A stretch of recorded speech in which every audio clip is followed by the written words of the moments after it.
Film ഓപ്പറേറ്ററായ Madhavan അർത്തുങ്കര പള്ളി പെരുന്നാളിന് ഒരു കാഴ്ച കണ്ടു.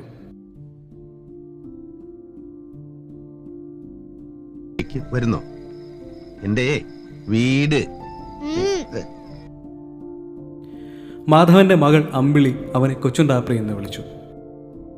ഒരു പേമാരി കാലത്ത് അമ്പിളിയും കൊച്ചുണ്ടാപ്രിയും ഒഴുക്കിൽപ്പെട്ടു. രക്ഷപ്പെടുത്താൻ മാധവൻ നീന്തി വരും വരെ അവനൊരു തെങ്ങോലയിൽ ശക്തിയിൽ പിടിച്ചിരുന്നു. അത് വാർത്തയായി. അവനെ തേടി പലരും എത്തി. ഒടുവിൽ അറിഞ്ഞു അവൻ ഗുജറാത്തിലുണ്ടായ ഭൂകമ്പത്തിൽ നിന്നും രക്ഷപ്പെട്ടു വന്നതാണെന്ന്. അത് മുതലെടുക്കാൻ രാഷ്ട്രീയക്കാർ ശ്രമിച്ചു. മാധവൻ എതിർത്തു. മറുപടിയായി മാധവനെ ചൈൽഡ് അബ്യൂസിന് അറസ്റ്റ് ചെയ്യിക്കുന്നു. കൊച്ചുണ്ടാപ്രിയെ ജുവനൈൽ ഹോമിലേക്ക് മാറ്റി. മാധവൻ തന്റെ നിരപരാധിത്വം തെളിയിച്ചെങ്കിലും അവനെ ദത്തെടുക്കാൻ അത് മാത്രം പോരായിരുന്നു. ആശ അറിയാവുന്ന ആരെങ്കിലും കൂടെ വന്നാ ഞാൻ അവനെ നോക്കിക്കോ. അയാൾ അവനെയും കൊണ്ട് ദൂരങ്ങളേറെ താണ്ടി. ഭൂകമ്പത്തിന്റെ ബാക്കി പത്രമായ അവിടെ ഒന്നും തന്നെ ഉണ്ടായിരുന്നില്ല. അവന്റെ ഓരോ കണ്ണുനീരിലും അയാൾ അവനെ ചേർത്ത് നിർത്തി.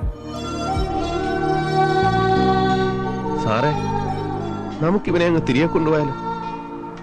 ഞാൻ വളർത്തിക്കോളാം. അച്ഛനും അമ്മയും മിസ്സിംഗ് ആയതിനാൽ ദുരിതാശ്വാസ ക്യാമ്പിൽ അവനെ നിർത്തി പോരേണ്ടി വന്നു മാധവന്.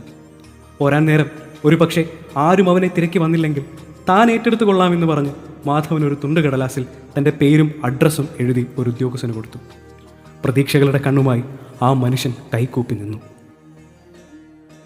പോരാടാൻ ആയുധങ്ങളില്ലാത്ത, പറയുവാൻ വാക്കുകൾ പോലും ഇല്ലാത്ത നിസ്സഹായതയിലും താനല്ലാത്ത മറ്റൊരാത്മാവിനെ സ്നേഹിക്കുന്ന സ്നേഹത്തിൻ്റെ പേരാണ് പിതൃത്വം. ജന്മം നൽകുന്നതിലല്ല, ആത്മസമർപ്പണത്തിലാണ് അത് തുടങ്ങുന്നത്. He became a father by choice and by love. ഒരുപക്ഷെ ഒരു ഫോൺ റിംഗ് അകലെ ആ സ്നേഹം നിങ്ങളെയും കാത്തിരിക്കുന്നുണ്ടാവാം.